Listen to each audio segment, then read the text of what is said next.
आइए देखें क्या है आज की खबरों में।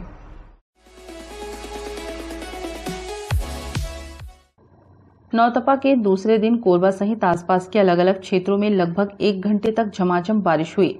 बारिश से पहले धूल भरी आंधी चली। बारिश के बाद तापमान में गिरावट दर्ज की गई। सुबह से ही आसमान में घने बादल छाए रहे जो कि जमकर बरसे। नौतपा में ऐसे मौसम से तपन का दम निकल गया है। नौतपा की अवधि अमूमन 25 मई से 2 जून तक के लगभग की होती है। सामान्य जन में अवधारणा है कि इस अवधि में वर्षा न हो तो वह आने वाले मानसून के लिए अनुकूल होता है। नौतपा में जितनी अधिक जमीन तपे उतनी ही अच्छी बारिश होती है। नमस्ते कोरबा न्यूज के लिए अजय अग्रवाल के साथ रामकुमार यादव की रिपोर्ट।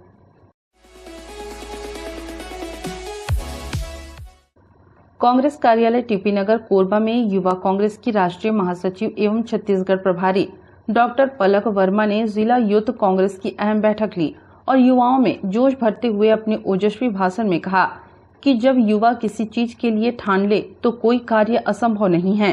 उन्होंने कहा कि हमारा भारत युवा साथियों के दम पर आगे बढ़ रहा है और हमें इस बार छत्तीसगढ़ तथा केंद्र में कांग्रेस की सत्ता लानी है। इसके लिए युवा अपनी पूरी ऊर्जा संगठन की मजबूती में लगाए और बूथ स्तर पर कांग्रेस की मजबूती के लिए काम करें। उन्होंने यूथ जोड़ो बूथ जोड़ो महाअभियान की समीक्षा की और जिला इकाई को आवश्यक दिशा निर्देश भी जारी किया ताकि हम बूथ स्तर पर पहले से भी मजबूत बन सके और आगामी चुनाव में और बेहतर प्रदर्शन कर सके। कार्यक्रम के प्रारंभ में झीरम घाटी में शहीद कांग्रेसियों के शहादत को नमन करते हुए सच्ची श्रद्धा अर्पित की गई।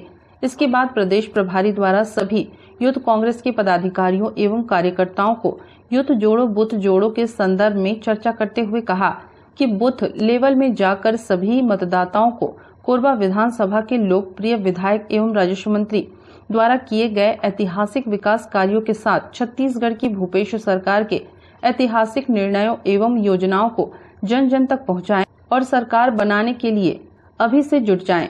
देखिए, आप जानते हैं कि यूथ कांग्रेस की रीढ़ की हड्डी है और बरसों से इस प्रक्रिया में हम लोग काम कर रहे हैं कि यूथ का काम है कि बूथ पे जुड़े और संगठन के चुनाव में जो काम होने वाले हैं उसकी प्रक्रिया में सहयोग दें। हमारा यूथ कांग्रेस पहले से ये कार्यशैली कर रहा था और हर महीने हमारी मासिक समीक्षा बैठक होती है और कोरबा सिटी का ये मेरा पहला दौरा है। बाकी सारे जोन्स में कर चुकी हूँ, ये सेकेंड लास्ट जोन है, इसके बाद सरगुजा जोन मैं कंप्लीट करूँगी। तो अभी तक हमारे युवा कांग्रेस के साथियों ने यहाँ पर क्या क्या कार्य किया है और आने वाले समय में उनको क्या क्या करना है उसकी समीक्षा बैठक हमारी आज यहाँ पर होनी है। देखिए, हमारे यहाँ ना यूथ कांग्रेस में हमेशा इंटरनल चुनाव होते हैं, नेता चुनो नेता बनो की प्रक्रिया के माध्यम से।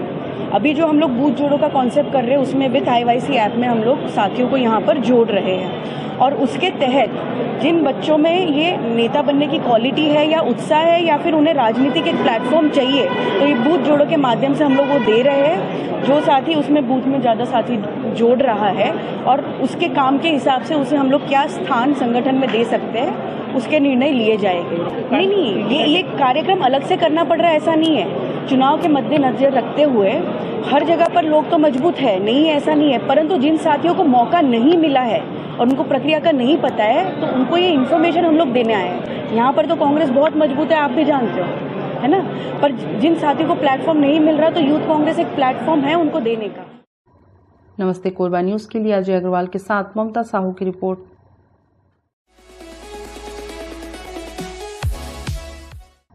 कटघोरा थाना क्षेत्र अंतर्गत नगर पंचायत छुरीकला में कोसा दफ्तर के पीछे मिली रक्त रंजित लाश का मामला सुलझ गया है। पुलिस ने आरोपी को गिरफ्तार कर लिया है। 34 वर्षीय सुभाष देवांगन के सिर पर धारनुमा हथियार से जानलेवा हमला कर उसकी हत्या कर दी गई थी। पुलिस द्वारा अलग अलग बिंदुओं और संभावनाओं पर जांच तहकीकात की जा रही थी, जिसमें प्रेम त्रिकोण प्रेम प्रसंग पर संभावनाएं जताई जा रही थी। पुलिस के मुताबिक सुभाष की हत्या उसकी प्रेमिका के एक अन्य पूर्व प्रेमी ने किया था। हिरासत में लेकर पूछताछ में आरोपी ने अपना अपराध कबूल कर लिया। आरोपी को मृतक का प्रेमिका से मेलजोल पसंद नहीं था और उसे रास्ते से हटाने के लिए मौके की तलाश में था।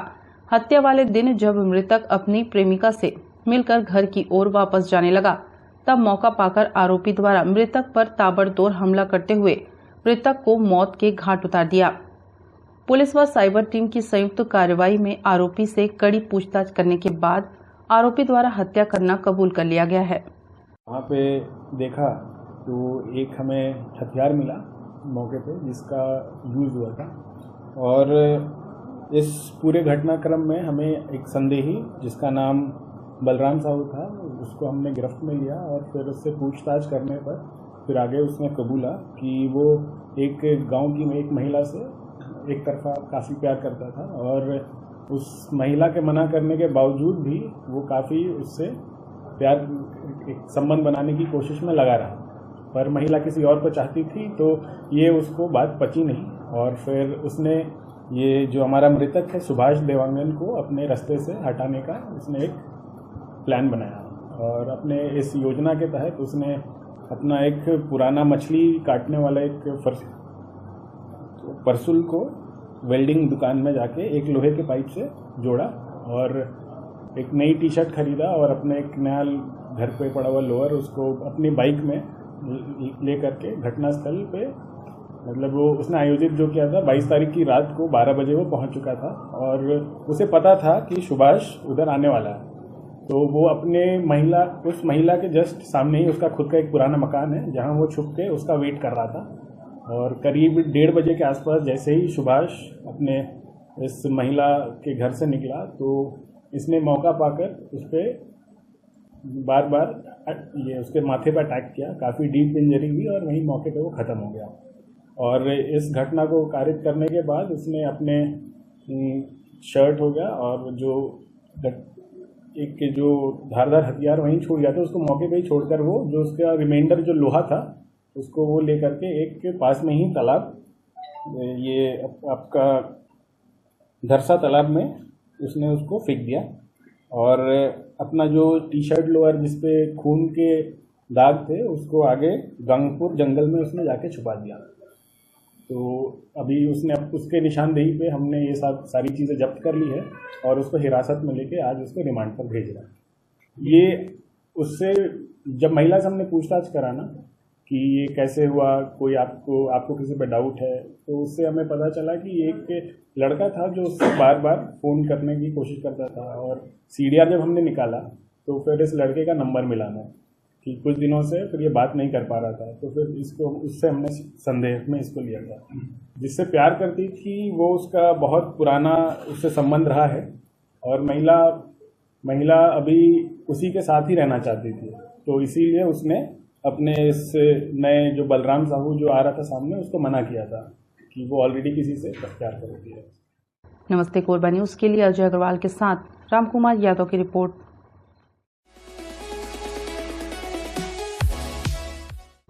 सिविल लाइन थाना के अंतर्गत आने वाले कुमार पेट्रोल पंप में उस समय हड़कंप मच गया जब एक युवक बाइक में किक मार रहा था और उसमें आग लग गई, जिसके बाद पेट्रोल पंप के कर्मचारियों ने सूझबूझ से जलती बाइक पर सीज फायर से आग बुझाई। गनीमत रही कि समय रहते आग बुझ गई और कोई हादसा घटित नहीं हुआ। घटना निहारिका स्थित कुमार पेट्रोल पंप की है, जहां पेट्रोल डलवाने आए एक युवक की बाइक में किक मारते ही आग की लपटें उठने लगी, जिसके बाद युवक बाइक छोड़कर दूर भाग गया। इस बीच पेट्रोल पंप के कर्मचारियों ने सूझबूझ दिखाते हुए सुरक्षा पूर्वक कदम बढ़ाए और बाइक पर लगी आग को सीज फायर से बुझाई। इस आगजनी की घटना में बाइक को क्षति जरूर पहुंची है, लेकिन बाइक चालक सुरक्षित है। नमस्ते कोरबा न्यूज़ के लिए अजय अग्रवाल की रिपोर्ट। बुलेटिन में अब वक्त है एक छोटे से ब्रेक का, मिलते हैं ब्रेक के बाद। हमें जानकारी मिली है कि कुछ लोग नमस्ते कोरबा समाचार में खबर चलाने के नाम से पैसों की उगाही कर रहे हैं। आप सभी से अनुरोध है कि खबर चलाने के नाम से अगर कोई आपसे पैसों की मांग करता है तो आप अपने संबंधित थाना क्षेत्र में उस व्यक्ति की शिकायत करें। इसके साथ ही आप हमसे नीचे दिए गए नंबरों पर संपर्क करें। हम निष्पक्ष पत्रकारिता करते हैं। हम अपने कार्य को व्यवसाय की श्रेणी में नहीं रखते। संपर्क करें 7000314479 9827107490।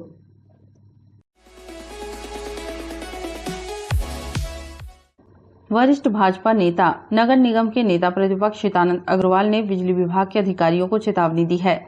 उन्होंने कहा कि बिजली विभाग के अधिकारी 10 दिवस में व्यवस्था सुधार ले, अन्यथा परिणाम भुगतने के लिए तैयार रहें। कोरबा में लचर बिजली व्यवस्था के विरोध में नेता प्रतिपक्ष हितानंद अग्रवाल का गुस्सा फूट पड़ा है, जो आने वाले समय में बिजली विभाग के लिए तूफान साबित होगा। नेता प्रतिपक्ष हितानंद अग्रवाल ने कहा कि पूरे देश भर में कोरबा से बिजली भेजी जाती है। कोरबा को हम सब ऊर्जाधानी के नाम से जानते हैं, किंतु दिया तले अंधेरा की कहावत कोरबा के लिए चरितार्थ होती है।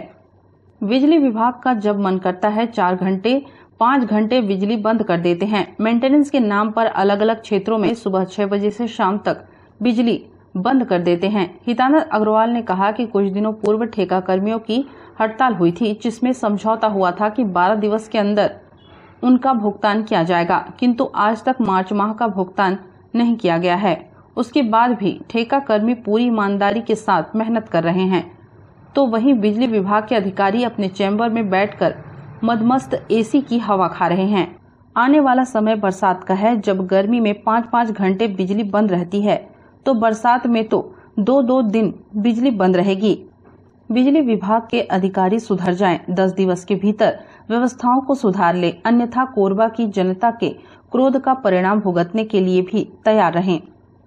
कोरबा ऊर्जाधानी के नाम से पूरे देश में जानी जाती है। यहाँ से बिजली बना के हम पूरे देश को प्रकाशित करते हैं और स्वयं कोरबा में रहने वाले लोग बिजली की मार झेल रहे हैं। दिया तले अंधेरा यहाँ चरितार्थ होता है। लोग यहाँ पे अधिकारी हो, चाहे यहाँ के स्थानीय विधायक, मंत्री, महापौर एसी चेंबर में बैठे हैं, लेकिन उन्हें लोगों की तकलीफ से मतलब नहीं है। 24 घंटे में जगह जगह 4-4, 5-5 घंटे की बिजली काट दी जा रही है। पूरा ब्लैक आउट हो जा रहा है शहर, लेकिन किसी भी राजनेता को चिंता नहीं है। बिजली विभाग जाग जाए और व्यवस्था को 10 दिन में सुधार दे। अगर 10 दिन में व्यवस्था नहीं सुधारी गई, ये कटौती चालू रही, तो ये बर्दाश्त नहीं किया जाएगा। आने वाले दिनों में बरसात का मौसम है, अगर अभी इस प्रकार की व्यवस्था है तो बिजली विभाग सोचे कि बरसात के समय क्या होगा, जब पानी गिर रहा है, जब हवा चल रही है। बरसात के पहले वह मेंटेनेंस का काम के नाम पे करोड़ों रुपए का जो बंदरबाट करते हैं, उसे भी बंद कर दे और बिजली कटौती बंद करे, ब्लैकआउट होना बंद करे। कोरबा हमारा ऊर्जाधानी है, यहाँ पे घर घर पंखे, बिजली, लाइट, स्ट्रीट लाइट गोल नहीं होनी चाहिए। बिजली विभाग जाग जाए, चेता जाए, नहीं तो 10 दिन में हम और आंदोलन करने के लिए बाधित होंगे। नमस्ते कोरबा न्यूज के लिए रामकुमार यादव की रिपोर्ट।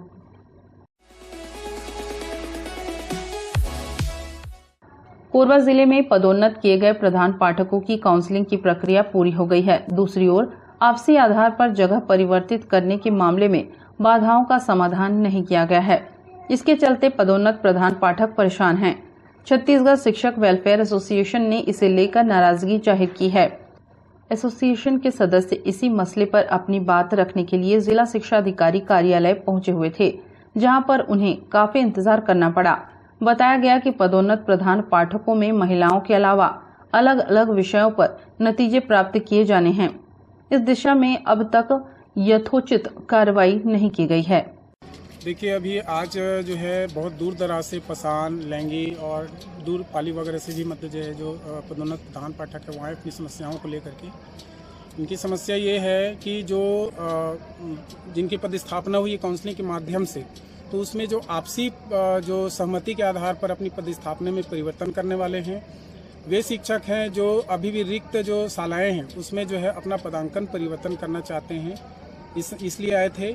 और वे शिक्षक आए थे जो जिनकी पदोन्नति नहीं हो पाई है, पात्र होने के बावजूद भी उनको पदोन्नति से वंचित कर दिया गया।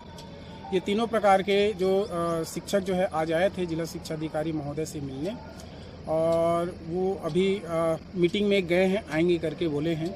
इनमें मैं बताऊं कि जो पदोन्नति जो जिसमें हुई है उसमें जो आपसी परिवर्तन के आधार पर जो चाहते हैं, उसमें भी पहले बीडीओ साहब के द्वारा कहा गया था, और जो पूर्व बनी जो संयुक्त कलेक्टर साहब की अध्यक्षता में बनी कमेटी, जो पहले की काउंसलिंग कमेटी थी, उसमें भी कहा गया था कि पदोन्नति के उपरांत जो है आपसी आधार पर जो आवेदन करेंगे उनका आवेदन का निराकरण करेंगे। जो रिक्त पद पे जो चाहते हैं उस संबंध में भी रायपुर से शासन स्तर से आरपी वर्मा जी का आदेश आया था कि यदि कोई वर्तमान पदांकन से संतुष्ट नहीं है तो वो जो है एक निश्चित दिवस के भीतर अपना अभ्यावेदन जिला शिक्षा अधिकारी को प्रस्तुत करें और जिला शिक्षा अधिकारी जो है प्रॉपर काउंसलिंग के माध्यम से उनकी समस्या का निराकरण करेंगे। दूसरी चीज़, वैसे जो शिक्षक हैं जो पात्र हैं, लेकिन पात्र होने के बावजूद भी उनको पदोन्नति का अवसर नहीं मिला। मैं बताना चाहूँगा कि 1145 जो सहायक शिक्षकों की पदोन्नति जिसको पूरा जिले ने देखा है, सुना है, उस 1145 जो पदोन्नति में जो अंतिम वरिष्ठता क्रमांक उस समय जिसमें था वो 1187 था। उसके बाद जो बनर्जी साहब की अध्यक्षता में जो कमेटी बनी थी, काउंसलिंग कमेटी, उसमें जो है 1225 पात्र सहायक शिक्षकों को काउंसलिंग में बुलाया गया था, अर्थात 1225 वरिष्ठता क्रमांक तक के शिक्षकों का उसमें जो है पदोन्नति और पदस्थापना होना। तो उससे अधिक भी हो सकते हैं क्योंकि कुछ लोगों को यथावत रख के उनको काउंसलिंग में नहीं बुलाया गया। नमस्ते कोरबा न्यूज के लिए अजय अग्रवाल के साथ रामकुमार यादव की रिपोर्ट।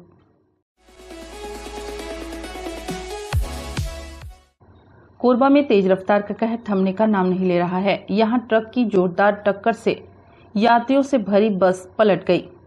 हादसे में दर्जनों लोग घायल हो गए हैं, जबकि 2 लोगों की हालत गंभीर बताई जा रही है।